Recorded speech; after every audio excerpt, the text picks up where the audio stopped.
Cette semaine, les acteurs vous emmènent dans les décors de Wilmington, je vous donne des nouvelles des projets de Diana Gabaldon et je vous parle des films à paraître pour Sam et Graham. Coucou les addicts, c'est Aurélie, bienvenue à tous pour les actualités Outlander de la semaine. Heureuse de vous retrouver, restez bien jusqu'à la fin car j'ai une annonce à vous faire. Et tout d'abord, on commence avec une photo de Ian en joli costume. C'est John Bell qui a posté la semaine dernière une photo de lui en costume sur le tournage de la saison 7. Nous ne l'avions pas vu autrement vêtu qu'en mohawk depuis la saison 4. C'est donc plutôt surprenant. Alors à quelle occasion Ian a-t-il eu à porter cette belle chemise blanche bien repassée ? La légende sous la photo est soumise à notre interprétation. C'est John Bell qui écrit « Y a-t-il une romance qui se prépare ? Ou est-ce juste ma nouvelle chemise ?» Les fans lecteurs ont nécessairement quelques idées, dites-moi en commentaire ce que vous en pensez. Et cette semaine, nous avons eu la chance d'avoir une vidéo des coulisses de Wilmington. Voilà un petit moment que nous n'avons pas eu de contenu pour apaiser notre Droughtlander. Et ce sont donc Sophie Skelton, Richard Rankin et Sun Yuan qui nous servent de guide dans Wilmington, la ville de l'Amérique naissante. La visite est plaisante et l'on découvre avec les acteurs certains des lieux ayant servi de décor à des scènes emblématiques, notamment la rencontre entre Jamie et Brianna, leur toute première rencontre. On découvre aussi la cabine où Roger et Brianna ont fait le serment des mains et où ils ont eu leur cours. Tout le monde aura remarqué l'absence de Katrina, de Claire, mais c'est assez logique, puisque Claire est en prison. Souvenez-vous, le dernier épisode de la saison 6. La traduction de la vidéo en VOSTFR est sur mon compte Patreon et vous trouvez le lien dans la description. Je vous parle maintenant des nombreux projets de Diana Gabaldon. À 71 ans, l'auteur n'a pas encore prévu de s'arrêter d'écrire, alors que les fans attendent de connaître la fin de l'histoire de Claire et Jamie, prévue dans le tome 10. Quoique, Diana n'est pas encore très affirmative sur le fait que ce sera le dernier, elle laisse toujours planer un petit suspense. Mais elle a parlé cette semaine dans un tweet de tous ses projets d'écriture en cours et je vous en fais la synthèse. Donc l'écriture est en cours pour le tome 10 et le préquel aussi sur les parents de Jamie. Et du côté des projets, on a un livre sur Maître Raymond dont elle a déjà écrit le prologue. Il est sur son site internet. Elle a également prévu d'écrire un livre intitulé « Ce que savait Franck ». Il est difficile de savoir précisément ce qu'il y aura dans ce livre. Peut-être y aura-t-il des informations sur ce qui a convaincu Franck que Claire disait la vérité à propos du voyage dans le temps. Ou alors peut-être qu'on nous parlera des preuves qu'il a trouvées sur la présence de Claire ou de Brianna dans le passé. Nous verrons. Diana a également prévu d'écrire un 3e Outlandish Companion. Le premier exemplaire, le premier volume que je vous montre ici, était consacré aux tomes 1 à 4. Et un 2e volume avait également été écrit et qui était consacré aux tomes 5 à 8. Le 3e volume devrait se consacrer aux tomes 9 et 10 et peut-être à d'autres choses qu'elle écrit également en parallèle. Une dernière chose qui est également dans les tuyaux, c'est une nouvelle sur Lord John Grey qui est intitulée La Chambre Noire et qui situerait son action pendant les années de mariage de John et Isobel. Et lorsque John était impliqué dans l'entité d'espionnage de l'armée britannique. La fin de la série est annoncée, mais mon petit doigt me dit que nous parlerons encore longtemps d'Outlander. Cette semaine, Diana Gabaldon a également parlé de sa rencontre avec Charles van der Vaart au Canada. C'était mi-août 2022. Donc c'est l'acteur qui incarne William à l'écran pour cette saison 7. Et donc Diana était en Ontario pour les Fergus Island Games, tandis que Charles rendait visite à sa mère dans une ville voisine.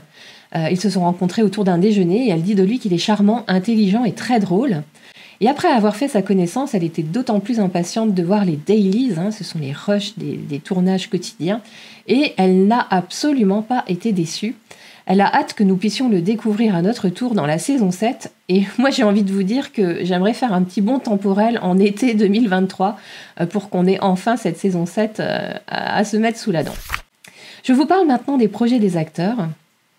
Et on a eu cette semaine une très longue interview vidéo de Stephen Cree. J'en parlais il y a 2 semaines, c'est l'interview de Steven par Rashma Gopaldas et Robert Licuria. Elle a été publiée sur la chaîne YouTube She Knows cette semaine. Et c'est véritablement un très bel entretien de l'acteur. Il parle de son expérience dans Outlander, de son retour pour la saison 7, de son sentiment de faire partie d'une grande famille. Il revient également sur quelques scènes clés dans lesquelles il a joué dans la série. Si vous ne l'avez pas encore visionné, je vous encourage à le faire. Il y a beaucoup de spontanéité et de profondeur dans les propos de Steven. Il ne se prend pas du tout au sérieux. On le connaît surtout, c'est vrai, dans sa version clown, mais c'est quelqu'un de très professionnel et de très attachant, et on le découvre un peu plus dans cette vidéo. J'ai traduit quelques petits extraits de l'interview, vous les trouverez sur ma chaîne YouTube, et j'ai également pris 15 pages de notes en français sur l'ensemble d'une interview, et ces notes sont consultables sur mon compte Patreon, et j'indique le lien pour y accéder en description. Je vous parle de Graham McTavish, dont on a appris cette semaine qu'il allait tenir le rôle principal d'un film intitulé Somewhere in Montana. Le synopsis de ce film, je vous le donne. Donc il s'agit de John Thomas, c'est le rôle que joue Graham. John Thomas rencontre des difficultés financières et il autorise une société de production hollywoodienne à venir utiliser son ranch comme lieu de tournage pour leur film. Ce film a été tourné dans le courant de l'été 2022 et est annoncé sur les écrans dans l'année 2023. La date n'est pas encore précisée. La bande-annonce du film Love Again, dans lequel joue Sam Yuan, sortira le jour de la Saint-Valentin. Sam joue dans ce film avec Priyanka Chopra et Céline Dion. Il a été tourné en fin d'année 2020, il y a donc presque déjà 2 ans, enfin même plus de 2 ans d'ailleurs. La sortie a été repoussée du fait des soucis de santé de Céline Dion. Et la sortie est annoncée aux États-Unis le 12 mai et sur les écrans français, cela paraîtra le 7 juin. Un podcast cette semaine avec Kathleen O'Ryan, c'est l'actrice qui joue Lizzie. Donc Kathleen a été invitée à participer au podcast My Time Capsule. Le principe est de dire 5 choses de sa vie qu'elle mettrait dans une capsule temporelle, 4 choses qu'elle aime et une chose qu'elle aimerait oublier et enterrer définitivement. C'est un podcast d'1 heure que vous pouvez écouter sur différentes plateformes de podcast, Apple, Google, etc. Vous avez le lien dans la description. Dans mes news de la semaine dernière, je vous parlais des conventions Outlander en Europe. Sassenach TikTok a fait une récap de toutes les conventions dans le monde, y compris sur le continent américain.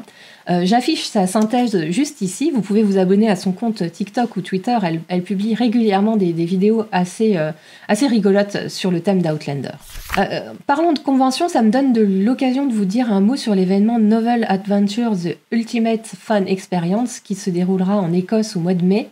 16 membres prestigieux du casting sont annoncés. Alors certes, il manque Kat et Sam, mais cette expérience prévoit des visites des lieux de tournage en compagnie de groupes d'acteurs. Tous les renseignements sont sur le site internet, le lien est dans la description. Alors certes, c'est une expérience qui n'est pas à la portée de toutes les bourses, je le concède. C'est le prix du rêve. Bon à savoir néanmoins, les bénéfices des ventes des places sont versés à des associations qui ont été choisies par les acteurs. Et dernière annonce, Violaine et moi, Pitchmanie, nous serons bientôt en live pour vous parler de la LondCon.